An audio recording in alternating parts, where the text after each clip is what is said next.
So a ketogenic diet is a diet where essentially you're just trying to get your body to learn how to run off fat rather than what it would ordinarily do, which is run off glucose. And what you're doing with a ketogenic diet is that you're feeding your body fat and you're eliminating any sources of carbohydrate for your body. And by doing this, you're forcing your body to learn how to burn fat.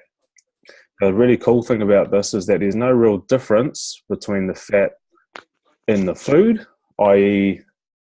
the cream that I've got in the coffee, or the fat that's, let's say, on your arms, okay? So it becomes really, really well interchangeable. So when you exercise, once you're on a ketogenic diet and you've adapted and you've taught your body how to burn fat, when you go walk those stairs, what your body's going to do, the energy that your body's going to use to do that is going to be fat. When you're sitting on your computer, your brain's working off fat. And this is really, really good because normally what happens for most people is that you're eating a diet that's almost 50% carbohydrates, so cereal, fruit, yogurt, snacks, bread, pasta, rice, etc., etc. And just like giving your body fat and taking out the carbs makes your body burn fat, giving your body carbs and nothing else, well, giving your body carbs means your body runs off that. And what's really silly about that is that those two things aren't interchangeable. So when you run out of glucose, it's not like your body goes and burns body fat. You have an energy low, and often then it feeds the cravings that go with it. The other side of it is that your brain's running off glucose. And so, yeah, it's not a very efficient source of way of doing your body, and it's not the best way for your body to be able to lose fat as well, because it doesn't know how to burn fat because it's always been fed carbohydrate. Okay, and then when it doesn't have carbohydrate, it's craving carbohydrate, which makes it very, very hard to diet because you're always having to try and either mentally fight your way through the cravings or you're low on energy, which is not really a good place to be. So if you've done a little bit of reading on those diets and stuff, you'll see that there's no rice, there's no pasta, there's no bread, there's no fruit, there's no flour, there's no sugar, there's no, multitude of things that are in there. A really cool thing about those, when you look at them, aside from the fruit, none of them really provide you anything in the way of real nutrition.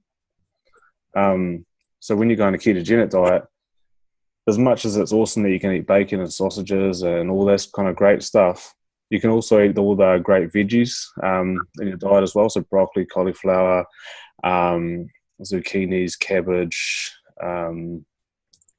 what else is in there? Sauerkraut, lettuce, tons of stuff, So this is what I do with my diet, is spinach is another one, yep. And then the rest of your energy is sort of coming from the fat sources. So I hope has everyone got lined up a good amount of sources of fat lined up? Know what kind of ones you should be eating?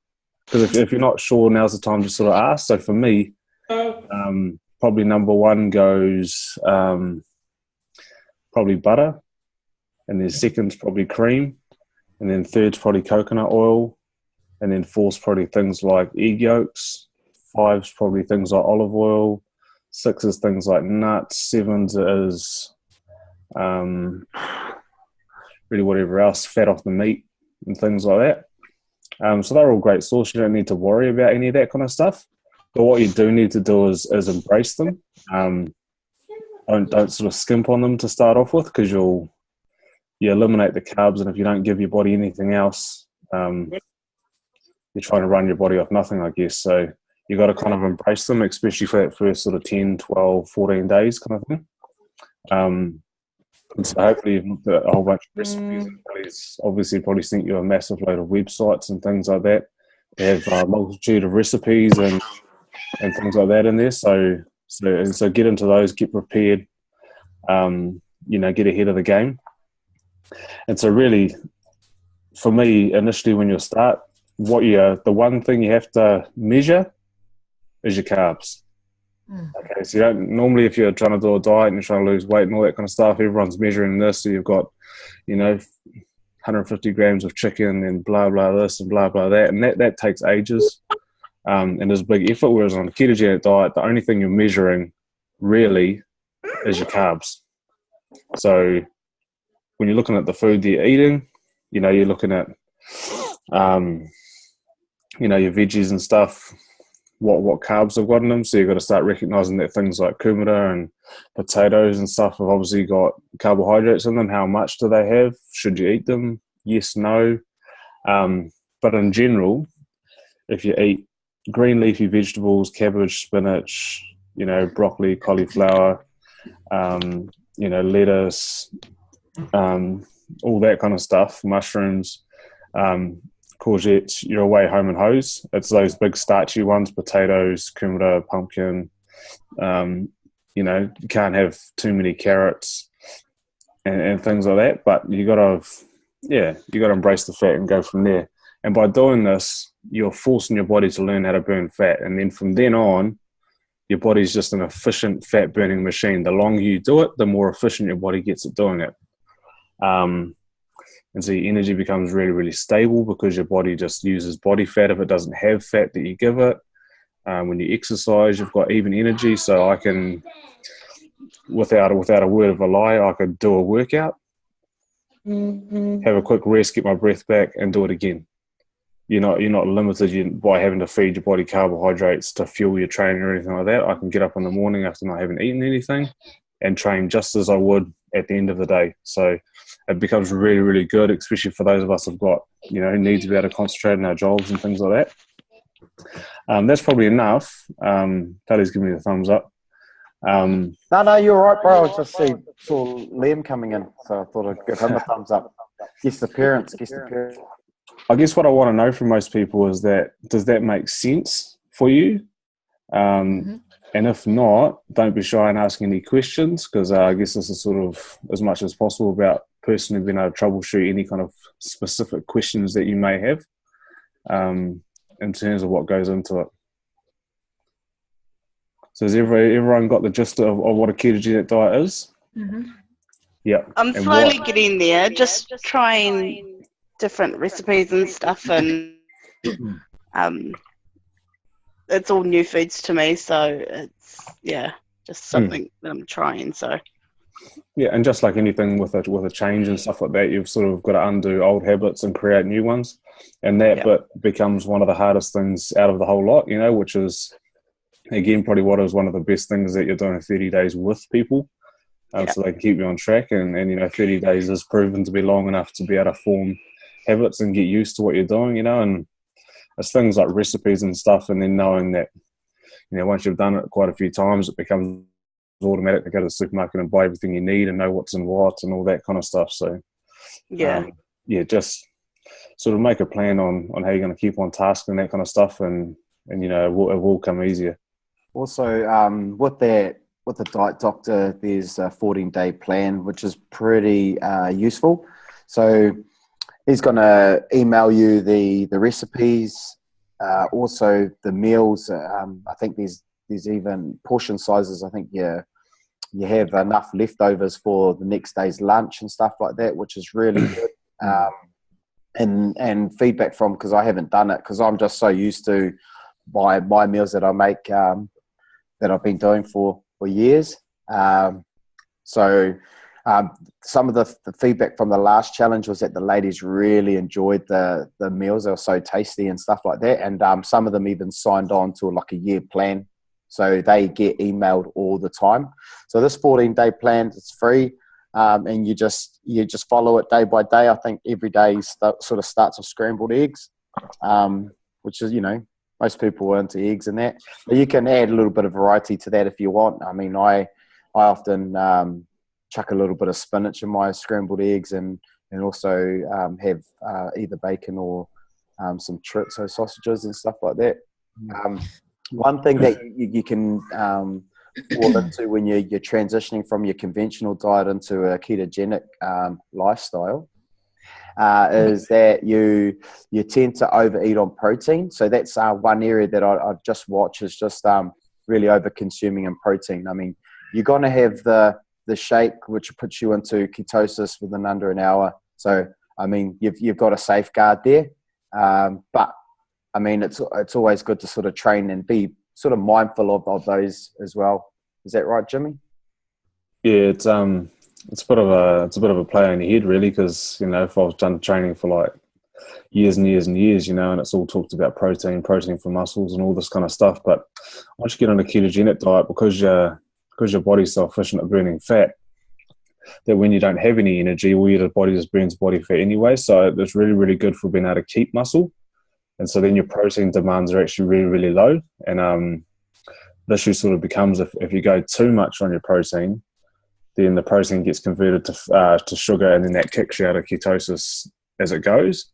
So it's just a matter of just keeping things in moderation, really. I used to have sort of 6, 7 lots of eggs, scrambled eggs. Now it's sort of 3, 4 max, and it's hard for me to get my head around that. But, once you do it for a while, you sort of realize that you're able to maintain your muscle and all that kind of stuff very, very well with very little. And I guess the other side of it is that when you're looking at your budgets and things like that, your protein and stuff is actually probably the most expensive part of your meals, chicken, beef, all that kind of stuff, looking at $10 a kilo, whereas your veggies and fats and stuff are actually very cheap. Awesome. Okay.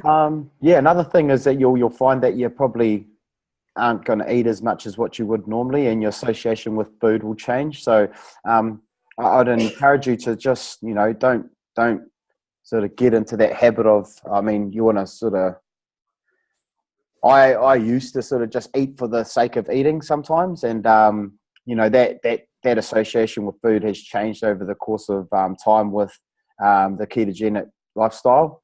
And I find now I can do things like fast and that a whole lot easier, or go hours without eating. And I do feel a little bit hungry, but those pains sort of subside and just go away. And then like I could go like another couple of hours without eating. So it's like of late, like when I went over to Sydney just recently for that keto business trip, like I probably ate once or twice in the whole day I was there, or 24 hours I was there, which was pretty amazing. I was like there for basically 48 hours, and the whole time I only had 1 or 2 meals, so it's pretty good.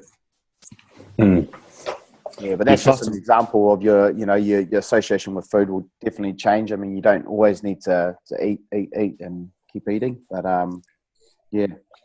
And the reason why that is usually is that because when you're burning glucose, when you've got a high carbohydrate diet, they only last for so long. So as the moment your blood sugar starts going down, you're fueling your cravings to bring it back up. So you're looking for it. Whereas once you're on a ketogenic diet, you're fully independent of that blood glucose curve, because you don't actually use it. Your brain doesn't use any glucose at all. So your blood sugar just stays like this. So your energy is perfect. And if you needed more energy, where your body just mobilizes more fat and produces more ketones, and away you go. So you find that your energy is really even, and because of that, your hunger tends to be, you're not eating because you're low on energy, you eat because you genuinely are hungry.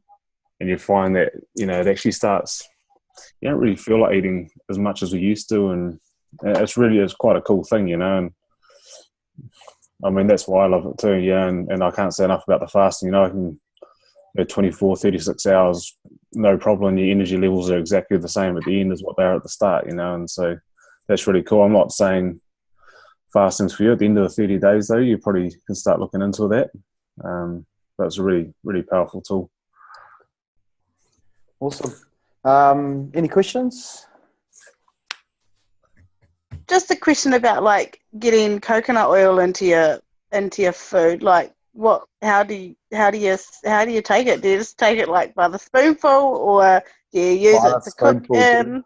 Just get it in, Gil. It's a really, really good cooking oil, because it's really stable. So you can use it for your cooking. Some people don't like that, because unless you get a good quality one, it tends to like taint your food with coconut. I personally just eat it by the spoonful, with sometimes with a spoonful of that and a spoonful of peanut butter. It's good, man. Honestly, you'll get used to it. You'll get used to it, Nori. Sounds awful. It's quite. You get into it, and it's actually really quite nice. Actually, by the end, there's tons of recipes as well that you can use coconut oil. The other side of things is you actually don't even have to use coconut oil if you don't want to. Actually, you could make things like Thai curries and use things like coconut cream, which has got coconut oil in it. You know, so and do it that way. Coconut oil is really, really good because it's got quite short chain fatty acids, which are used for energy really, really well. So they tend to speed up your metabolism. And I mean, you could go away and do a whole lot of reading on coconut oil, and there'll be massive amounts of benefits to it. So it's a good oil to get in, but you don't have to buy coconut oil. You could do coconut cream. Like I said, that's the way I tend to do a lot of mine as well. Is a lot of my meals are like veggies, meat, coconut cream in terms of curries and things like that, and tasty and full of fat and good fat at that. So cool. What else? We'll wrap it up in about 2 minutes. So questions you'll check them out. I've been getting a lot of headaches and cramps in my legs. What's that from? Is that because I'm switching from glucose to fats? You tend to for every gram of carbohydrate your body stores, you tend to store about 3 grams of water. So when you start on your keto, you drop a huge amount of water. A ketogenic diet is also what you'd call a diuretic diet, which is a really, really good thing because you don't hold excess fluid, which is can be quite a concern with people that are congestive heart failure and things like that. So you tend to lose a lot of water. So some people report losing 4 or 5 kilos in the first sort of week, and it's all water. But what you need to do is actually embrace your salt. So there's stigma against salt, and that you shouldn't have salt because it's bad for your heart and your arteries and all this kind of stuff. But again, it's the balance of the salt. So my advice is to get the salt in there, add it to your food. Don't be afraid on that kind of stuff as well. And you'll find that that comes back in quite well. Some people, including me as well, like I've got a magnesium supplement. So most people are very, very deficient in magnesium. So if your body's, again, diuretic and it's getting rid of water, it'll get rid of magnesium. And so your only sources of magnesium in your diet are basically green leafy vegetables. So if you're not eating much of those, we're not going to be getting anyway. So a good quality magnesium supplement sometimes helps too, along with adding the salt in. And if you're talking about good salts and stuff as well, go get a good rock salt or Himalayan rock salt kind of thing, real cheap but real good for you as well. And sort of embrace it. Some people are even giving themselves an extra 1 or 2 grams of sodium a day, in supplemental form, just to keep the water in. And again, it's a totally different tax. It's nothing that your body's been through before like this. So so you will lose water and then it'll get out of whack. But everything comes into line in time. Okay, cool. Thank you. All right. Has anyone been through the keto flu yet? Yeah, I probably have. I think. Yeah. Yeah. Some people don't. Some people do. Some people get it real bad. Does everyone know what that is, though? I actually had it real bad just because after Christmas I really indulged like a lot of chocolate and and I went for it really bad just recently. I've been through it a couple of times because I've been in and out of ketosis for a little while now, but it was really bad the last time, and I'm in this for life now. I'm not turning back. Fully committed to it. Yeah, so a lot of people sort of, when they start going strict, really, really strict in those first sort of, after about 2 or 3 days, they start going through a phase where they feel very, very out of whack. And again, it's just because your body hasn't learned how to burn fat yet, but you're giving it no carbohydrate. So it's kind of got nothing. It's like an engine running on empty. Once, but that's actually a good sign that your body's starting to adapt to learning how to burn fat. And then when you come out the other side of it, you're actually pretty well certain that your body is burning fat and is in ketosis, so it's a good thing. Sweet team. I think that might be us for tonight. Just like to thank you all for coming on. Well, like I said, we'll be in touch with some more information out, going out this evening, and then you basically can take the supplement how you want. Just have a play around with it. You haven't started on it. Oh, just the trials, have you? Did you have some trials, No. No, I've already started though. Oh, I okay, started. that's cool. Yeah. That's fine. So, I mean, sorry. I do the one with the coconut milk, the cream, the water, and a small handful of almonds. Oh, cool. It's beautiful. Oh, that's great. Sounds delicious. That's my favourite. Oh, that sounds good. But yeah, just have a play around with it. There are a few recipes online, I think, if you want to sort of go searching for some cocktails. I know keto cocktails or whatever they are, but they're all like non-alcoholic ones, of course. But have a play around, and like I said, I'll be in touch later on tonight sometime just to outline a few things. But thanks again for coming on. I'll put this recording up onto the page as well, just so that you guys know. Cool. All right. Thank you, James. Thanks, Bells. No worries. Jimmy, top All man. the best, eh? All right. Okay. See you later. Oh.